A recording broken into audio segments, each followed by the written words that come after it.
One of the most unsettling things about the Sami from a Viking point of view was not what they did, but what they very deliberately did not do. They did not raid. They did not conquer. They did not arrive by ship, burn villages, take hostages, and then write poetry about it afterward.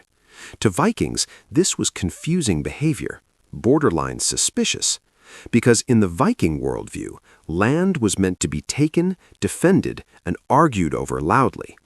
If someone lived somewhere and did not want more land, that person was either lying or operating on a level you did not understand. The Sami did not build permanent towns that could be captured. They did not farm fields that could be seized. Their wealth moved with them. Herds of reindeer, knowledge of the terrain, routes, seasons. You could not burn what refused to stay still. You could not steal what disappeared into the forest before you finished your sentence. This made them impossible to intimidate. Vikings understood fear as something you imposed. You arrived unexpectedly. You made noise. You demonstrated violence. People panicked. People complied. That was the system. The Sami did not panic. They simply left, and then returned later when the Vikings were gone, confused, cold, and wondering why they had bothered. This lack of interest in conquest deeply unnerved Viking leaders. An enemy who wants your land can be fought. An enemy who does not want anything you have is much harder to negotiate with. There is no leverage, no threat, no prize big enough to justify the effort. The Sami were not impressed by Viking weapons, ships, or reputation. They had survived generations of brutal winters, famine, and isolation without help. A group of loud foreigners with axes did not register as an existential threat. At best, they were a temporary inconvenience, like a bad storm or a swarm of mosquitoes.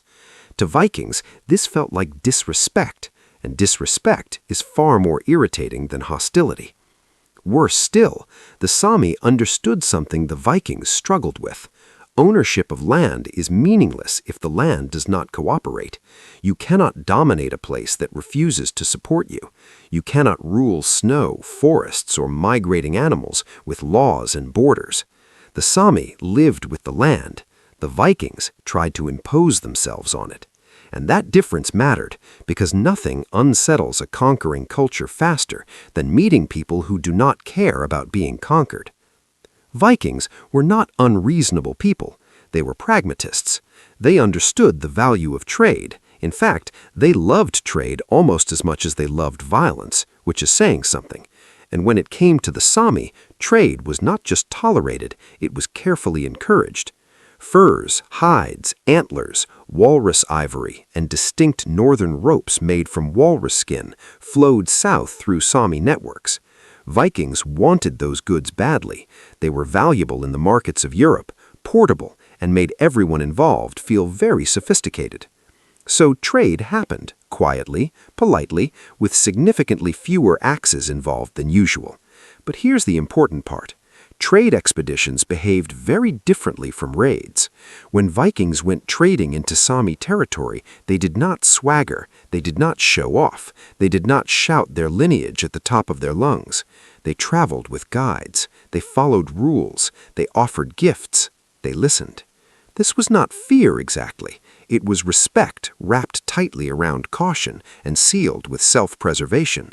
Raiding, on the other hand, was rare, extremely rare, and when Vikings did attempt it, the results were consistently disappointing.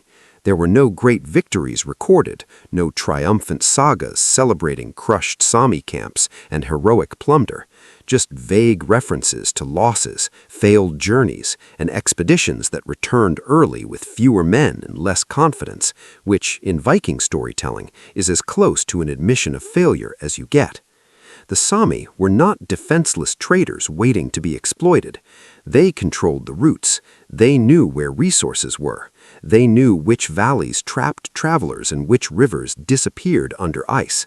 A trading Viking followed Sami knowledge. A raiding Viking ignored it. Guess which one survived longer? Even more unsettling was the fact that Sami traders did not behave like frightened victims. They negotiated calmly. They set terms. They refused deals that did not suit them. They walked away without concern. Vikings were used to intimidating their way into favorable outcomes. Here, intimidation did nothing. You cannot threaten people who do not depend on fixed property. This imbalance created an unspoken rule. Trade was acceptable. Violence was not worth the effort. And when a culture built on raiding decides something is not worth raiding, that decision comes from hard experience. The Vikings did not fear the Sami as enemies. They feared them as people who made raiding inefficient. And for a Viking, inefficiency was terrifying. History often celebrates conquerors, but it forgets the power of endurance. The Sami did not need to defeat the Vikings. They only needed to outlast them. And they did. Their lands remained theirs. Their culture endured. Their way of life continued long after Viking raids turned elsewhere. So yes, the Vikings were feared across Europe, but they feared something too. They feared a people who could not be conquered. They feared a land that would not submit. They feared the uncomfortable truth that not every problem could be solved by force. And sometimes the most powerful victory is simply refusing to lose. And with that realization, the Viking ships turned south, leaving the silence of the north behind them. But as one story ends, another begins. Far across the world, centuries later, another group of warriors would lay down their swords, not for silence, but for the chaotic, fragrant, and noisy comfort of a city that never slept.